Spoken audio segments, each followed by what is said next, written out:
Taufik Basari, yang lagi hot sekarang itu adalah KPK. Ya. Dan saya rasa memang pada level sensasi itu menarik, pada level yang lebih mendalam juga menarik. Soalnya kan masih baru dan survivalnya belum terjamin. Atau menurut Anda sudah hak hidupnya terjamin nggak KPK? Begini, KPK ini kan sudah 3 periode ya. Yeah. Kalau periode pertama dia membangun institusi dan sistem, periode kedua mulai menangani perkara-perkara, sampai di ujungnya periode kedua ini mulai masuk yang ranah-ranah berbahaya, menyentuh persoalan politik, menyentuh persoalan mafia hukum, gitu ya, kasus-kasusnya itu maksudnya. Yeah. Nah, periode ketiga itu semacam eksekusi dari itu semua, dari yang sudah disiapkan oleh periode kedua. Nah, inilah ketika dia sudah menyentuh kepentingan mafia hukum, ya, kepentingan ini merasa terganggu dengan adanya KPK, maka ada koruptor fight back dengan berbagai cara, gitu ya. Nah, karena mafia tentu kekuatannya besar. Ya. Ketika ada jalinan kepentingan yang terjadi, satu kepentingan yang besar bertemu dengan kepentingan besar lainnya, dia kawin gitu ya, maka tentu serangannya pun juga besar. Nah, posisi seperti inilah yang membuat KPK masih goyang, gitu ya. KPK itu memang bukan lembaga permanen, kan, itu diadakan karena lembaga permanen tidak berfungsi. Betul. Tapi apakah akan ada suatu masa di mana lembaga permanen itu berfungsi, atau KPK sebaiknya dijadikan abadi aja gitu? Memang ada perdebatan soal apakah KPK ini permanen ataupun dia ad hoc, gitu ya. Tapi kalau kita lihat dari kebutuhan-kebutuhan yang ada, sebenarnya fungsi KPK masih terus bisa bersinergi dengan aparat penegak hukum yang ada, meskipun nanti aparat penegak hukum yang ada pun juga sudah berhasil dibenahi, gitu ya.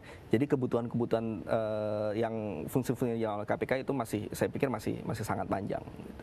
Nah, tapi yang jelas tantangan KPK akhir-akhir ini ya semakin berat. Itu tadi karena perlawanannya pun juga semakin berat. Kalau publik dia tidak melakukan satu dukungan full terhadap KPK, ya KPK dibiarkan sendirian, ya tentu berhadapan dengan monster yang besar ini juga sangat berat. Apakah ada bahaya atau ada gejala bahwa secara institusi KPK dan polisi itu sudah bernasib tidak akan bisa ketemu sampai ada suara mau menarik orang dan sebagainya? Dan apakah itu satu hal yang jelek? Pernah ada keinginan membubarkan TV tertentu, TV berita, ada yang bilang KPK ini cengeng, terlalu banyak minta. Jadi apakah ada gitu kebencian institusi pada KPK di DPR atau di polisi atau di mana yang membuat eksistensi dia itu akan dipersoalkan? Ya, kembali lagi memang persoalannya adalah soal kepentingan yang disentuh oleh KPK sehingga merasa terganggu pihak-pihak ini. Saya melihatnya para pihak yang terganggu kepentingan ini sedang bermain bola. Ya. Yang satu sedang menggocek, dioper tolong kamu yang sekarang mainkan bolanya dan sebagainya. Tinggal begitu saja. Nah, KPK yang sebagai bola itu coba dimainkan dan sebagainya. Nah, jadi dia dari subjek menjadi objek gitu ya? Betul, betul. Nah, oleh karena itulah maka di sini kita harus jernih mengambil posisi, ya. Bagaimana kita melihat kondisi yang ada, kita melihat move-move tertentu, apa backgroundnya, apa latar belakangnya dan sebagainya. Sehingga kita tahu bagaimana kita harus meletakkan dukungan kita, ya bagaimana kita harus bersikap sebagai publik tentunya.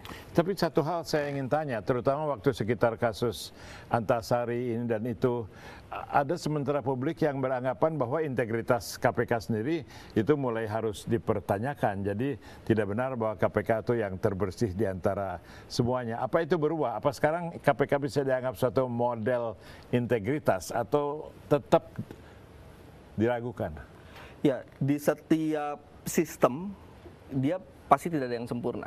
Ada pasti bolong-bolongnya gitu ya. Nah, cuma kalau kita bandingkan dengan berbagai sistem yang dibentuk oleh berbagai institusi-institusi yang ada, maka KPK adalah model yang terbaik. Kenapa KPK bisa begitu?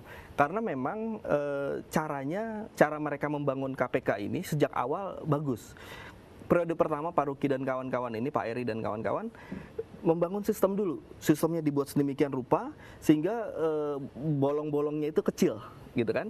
Baru periode kedua mulai bergerak dan periode ketiga sekarang sedang berjalan. Nah, jadi memang bedanya dengan institusi-institusi yang baru juga yang seperti KPK itu rata-rata mereka begitu dibentuk langsung bergerak mereka.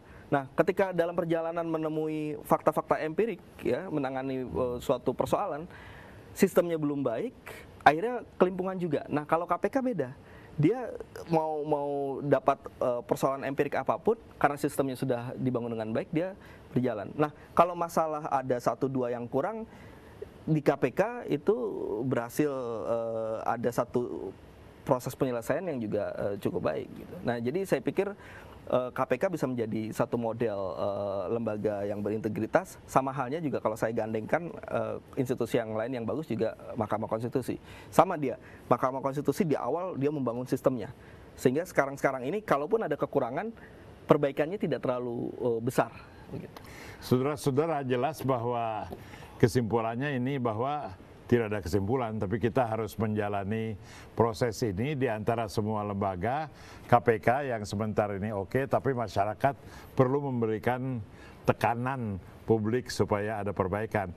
Istilah yang saya akan paling ingat dari Pak Taufik Basari, kalau mau ada perbaikan harus ada pergerakan. Jadi kalau institusinya sendiri tidak bergerak, masyarakat yang harus kasih tekanan melalui sosial media, melalui Wimar Show.